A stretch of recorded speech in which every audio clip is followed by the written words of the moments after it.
So you are comparing something there? Yeah. Oh, that's good. So it is taking a little while to Mm-hmm. cancel that. Okay. Anyway, you get the idea. Yeah. And then if I can show you the sample ID here. Yeah. If I switch to cell view, Uh-huh. and look at the histogram. Yeah. And then you can gauge on like one versus the other one. Yeah. Okay. But do you know, I mean, so unless you create your own ID, do you know which one is 165 versus 166? I actually don't even know in this file. I would have to look back at the order of samples as I combine them. Yeah. But another way to check is just to compare these populations. Okay. All right. So actually, I'll write that in right here so that way I'll remember. This is 165. Mm-hmm. Call it for and then here we have 166. Okay. And right off the bat, we can do things like compare what's different between 165 and 166. Yeah. Yeah. I don't know if it's worth doing that, but yeah, actually that might be a cool thing. So if I go back to this graph window Mm-hmm. and switch to Yeah. Then I you can can, put 165 here, and now I'm using 165 kind of as my control yeah. with a test that's 166. Yeah. And so the genes that are up here are going to be considered, overexpressed in 166 relative to 165. Yeah. I can also do the volcano plot Yeah. to actually, statistical significance Mhm. to that test. Yeah. Up in 166 and 165. Now, in the meta-analysis I had done for you guys, Uh-huh. I had actually been doing this differential expression analysis Mhm. on clonotype, Yeah. or on specific clonotypes, Yeah. the two different samples, and I'm not sure that that's the best way to go about this, Okay. but so I would kind of rely on you guys' guidance in that, Okay. in that way. Yeah. And this one will be up in 165, be 166. Yeah. Okay. And you can see as we draw gates in Mhm. Unity, we get gene sets defined Yeah. back in the workspace. Mhm. And so if we wanted to look at those that are up in, Now, Ian, when I did this, it didn't seem to add a new name. You gave it a name. Did you hit save or something? Did I miss it? in order to draw a gate into these windows, you have to name the gate. Yeah. Oh, so you named it. Yeah, you named it. And did you say? Because I thought I did that. You're right. I did that. And then you say, "Did you name it yet?" No. Okay. You something. Okay. And then you say okay. As soon as you say okay, is that like now what? Does it make it over there? Is it okay up here? Mhm. Yeah. Right. Because I'm in gene view, it's going to create a gene set. Yeah. Okay. Yeah. So something. Right. And then I can move this around, and if I move it, you'll see updates. Yeah. Oh, I see. All right. What if you were, now that you mention it, you were in gene view, so you take a gene set. What if you were in cell view? What would happen there? You get populations down here. Oh, I see. Can you try one of those? Yeah, let me just delete that No, I understand. something gate that I drew, so we don't get confused. by We that. want to get through this, okay. And then if I go to cell view, what might be interesting is to look at those like T cells and B cells, right? I Mhm. guess, yeah. Yeah.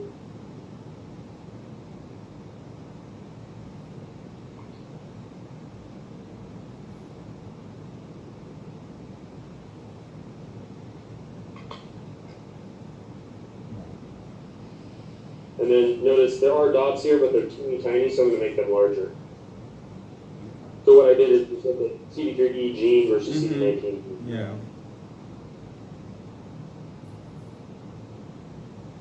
Might also make this a log scale or maybe biax. Mhm. Whoa.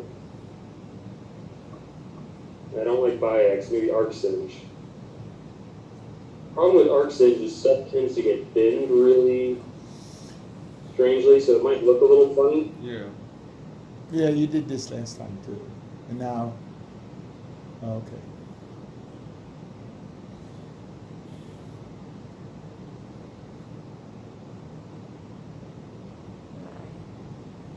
Now you get 4 populations of this. And then Right. as soon as you do, now how do you do it? Let me just see. You're going to drop that.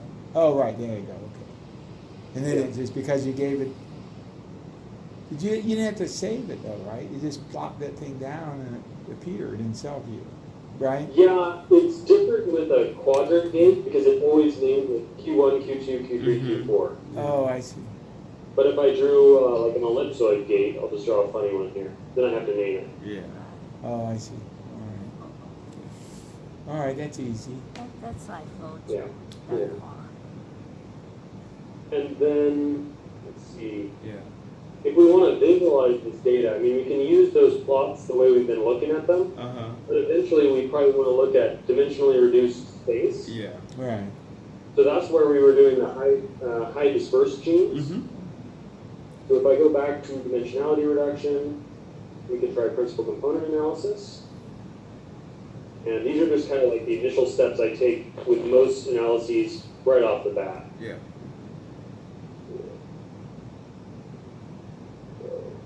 Log, better dynamic range here. This is the only area in CPEAK where we currently allow normalization, so it's kind of important to do a normalizing step, and then as you work forward, you're typically using the principal components for a lot of downstream steps anyway, so you'll be dealing with normalized data.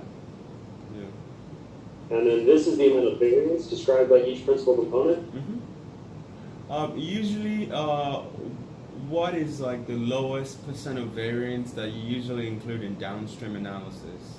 I mean, is a 2, like a value of 2 still okay, or?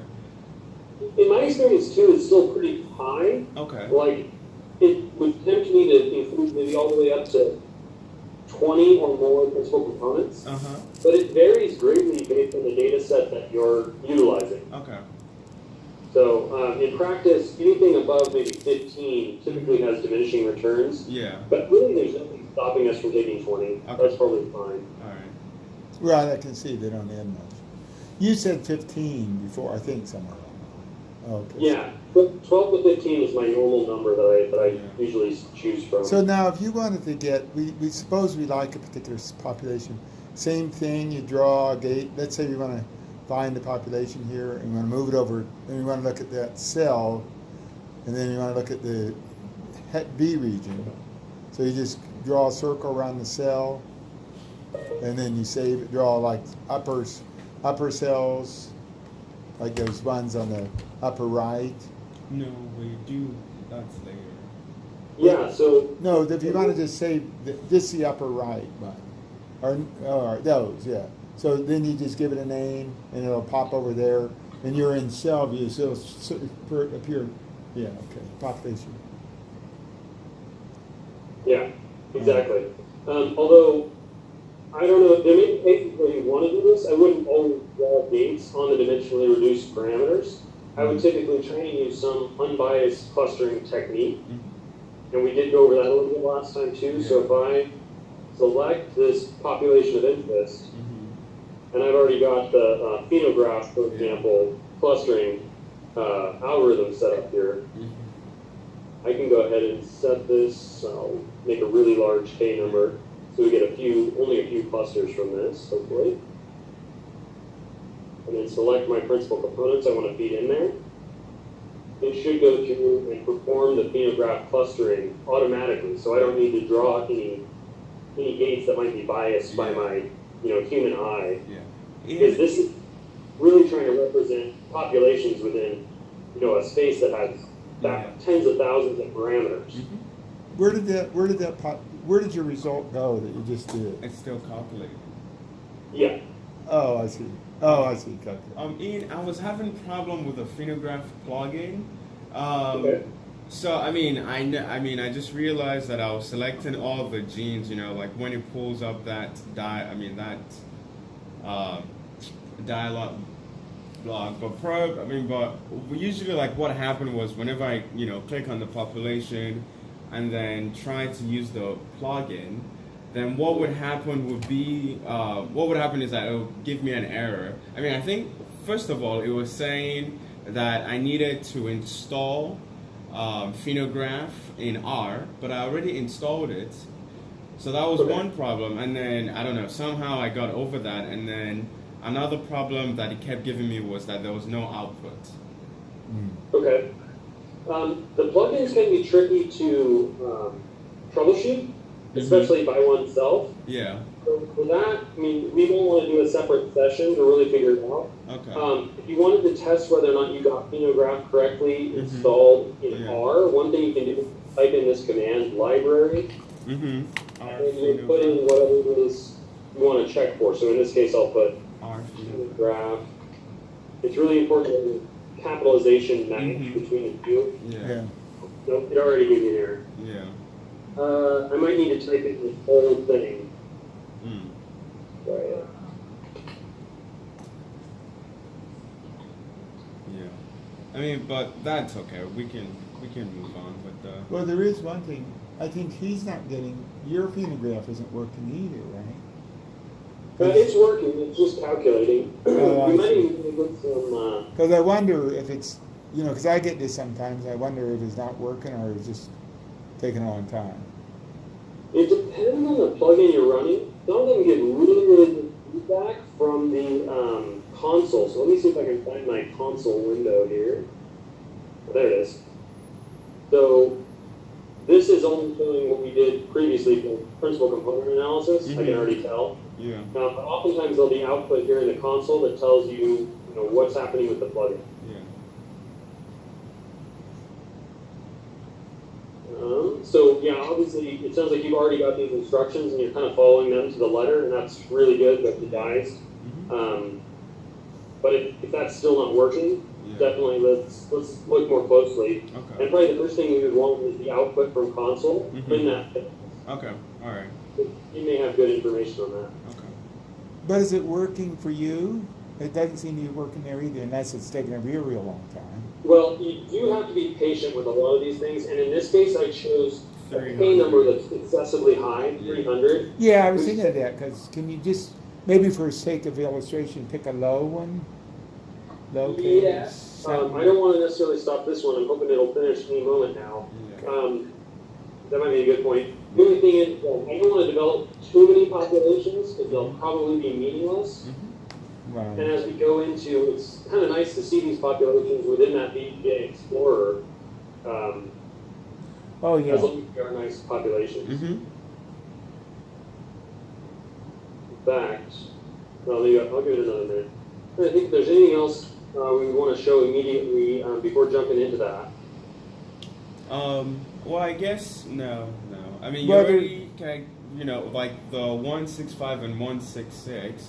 Probably has some contamination of non-CD19 cells. So, I mean, there you're still looking at just two parameters at a time, CD19 versus anything. So, I mean, I'm guessing probably doing sort of like a gene set and then doing like a sum of all the genes that, like CD3, CD14 perhaps. Do you think that might be a way to sort of try and get out the non-B cells? Or would you wait till you do the dimensionality reduction and then, look for, okay, which one has the CD19, sort of gate on those, and then use that in the downstream analysis? Yeah, you make great points there, and I don't know if I have a definite answer. It seems to me you have kind of a branching idea, and either one is valid. Okay. One would be go through the dimensionality reduction, do your unbiased clustering, and then kind of identify the contents of each cluster. And that way, you'll have an unbiased way of picking out the B cell cluster. Yeah. But another way, which is also perfectly valid, is once you have your dimensionality reduction and your unbiased clustering, or even without unbiased clustering, you can look at a gene set that contains canonical lineage markings for B cells. Yeah. And just pull them out that way. Yeah. Okay. In some ways, I like that quite a bit, but you never know. Like, however you develop that gene set, you might have slightly perturbed data. Yeah. And then it'll mess up your downstream analysis. So you want to be careful. I mean, you could really do both. Okay. Yeah, but I was thinking the same thing, because you kind of do it with the, did it work? The Phenograph work? And I always worry about these plugins recalculating, so I'm going to delete this. But I also want to note that you do get a measure of the goodness of clustering between -1 and 1, and we're pretty close to 1 here, so it's probably decent. We did get a fair number of clusters, a lot more than I expected. Let me actually save this workspace, just in case anything happens, we can always recover it. I'll put it in my downloads folder. And I think we got, what, 12 or 13 different clusters. I didn't add a custom name to these clusters, so they got the default name, which is a little bit funny. I think it's at least indicates the key number used to develop them. And if we wanted to look at them in principal component space, we could do that by using the derived parameter used to define those clusters, which is just called phenograph. And so some of the later clusters got placed up here, and then various different areas around here. We could compare that with what we developed for our guess at where the B cells are. And that might give us an idea of where, it's probably going to be most of the cells, right, that are B cells. Yeah. But we could take and drop my CD19 positive, CD3 minus in there, and it looks like these blue cells are probably the B cells, and these may be unwanted events from the sorting, contamination. And then we could also figure out what clusters these correspond to by just doing an overlay here. So if I take and just drag and drop these clusters, it should be pretty obvious which ones belong to which islands within PCA space. Okay.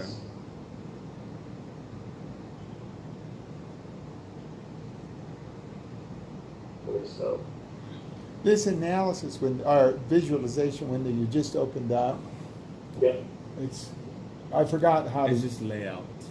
you hit those layout, just like in Flow. layout. I mean, it looks very much like FlowJo. It is. just like FlowJo, yeah. And you can even do editing of this. I can change the fonts. I would typically like maybe rename these parameters. I think John, you had noted that I was using like PC1 and PC2. I do prefer those names over PCA Run 1 and Run 2, and I could change that in the annotation here. Yeah, I know. Run 1 and Run 2 showed up. I don't know. Because, well, that's not, well, anyway, that's what it was, but it's really PC, just principal component. Yeah. PC1. But you didn't do a Run 2 on principal component. Did you, right? I mean, I don't know what Run 2 was.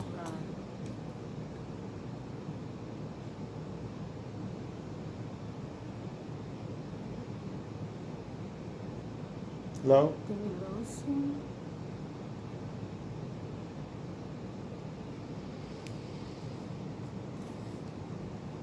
What's going on? I think he lost the connection. He'll be back. Maybe he's using too much power there. His internet, he's got bad internet. I mean, it's not power, it's just the camera that, But his computer is Oh, running out of memory. Really, okay. Sharon's gone. Sharon's gone. Should I call him? Or is he Yeah, gonna we call should- me? But I think he knows. He would be aware. This happens all the time to me and Julie. Right. I'll call him. Yeah. Call him. No, let me know. I don't wanna do too much. Right, because all of a sudden you turn it off. Well, that's good. Binga seems like made a lot of progress. Yeah, I mean, Binga keep on saying things I don't understand. Right. Right. That's good, that's good. Bingo, as soon as we're done, let's go over there. Right. You want Binga, to you say- know, right? You know, Yeah. you don't know what you're talking about. yeah. No, like I know what he's saying. Right. Yeah. But I can start to learn something. Mhm. At least this time, I kind of know what he's doing. Yeah. The first time when Tim was here, Mhm. I had no Mm. idea. Right, we're getting better. Right. last time I still, but this, I think if we keep on doing this, by the fifth time I know something. Yeah. What do you think? I think we've lost him completely. Yeah, I mean, he should join back like he did the previous time. I want to make sure I'm ready. Call me. It's a phone though, but then it calls to that strange number. Oh, here's a window. Here, is this gonna do it? That's something else. This is you. That's his. Here's your thing. Stop video. Mute now. What about that arrow? Right. Arrow? That one?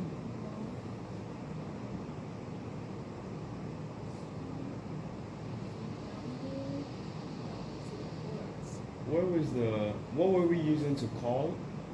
It just, it runs, oh yeah, like that. It's actually, now what you do, And then invite Oh.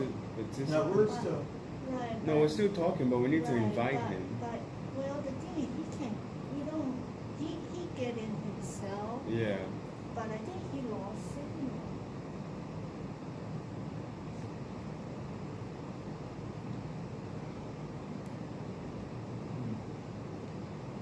yeah, see, it's good, the audio We is, are there, right, we are and the there. video but- Yeah. is still, But I don't, somehow, I think he lost connection. Yeah.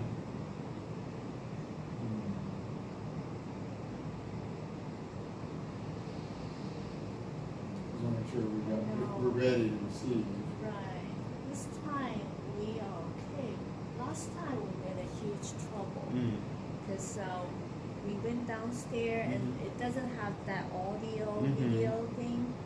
So of course they couldn't hear us Oh, at all. yeah. And I went to get my laptop. Mhm. And by the time my laptop I joined, then Mhm. these two things just made a huge Yeah. static noise. Mhm. It was ooh. Yeah. Yeah, I think you should invite him. 'Cause- Really? Yeah, just send to his email again. Default.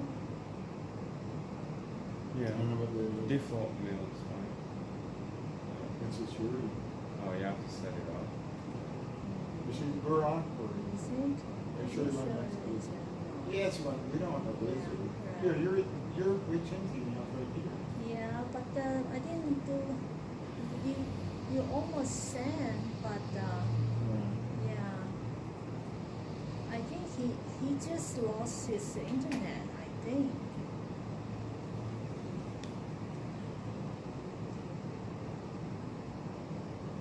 Where's your email? It's Flop it's that. on the Explorer. It's there. This one? Yeah. Let me just see. How about the one I just sent? Right, but that wasn't. Yeah, I think you sent right. I'm just looking for. Oh, here's some. I clicked on me. Oops.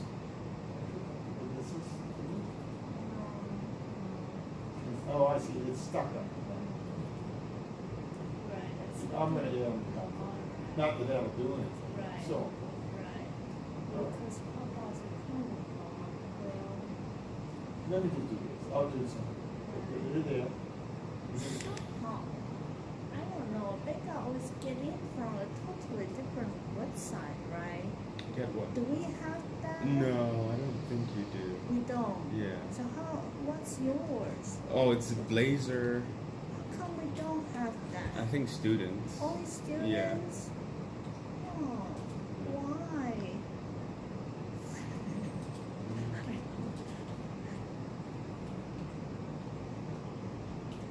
Well, maybe the student has to do something. But maybe not much we have to do.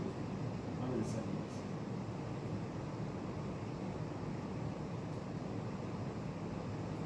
Alright, so then that you won't be here on Friday, I just realized. Mm-hmm. Yeah. So King, aren't you gonna do it then, right? I mean, well, did they talk to you at all? still, yeah. Yeah. Because, wow, what was the name? Yeah.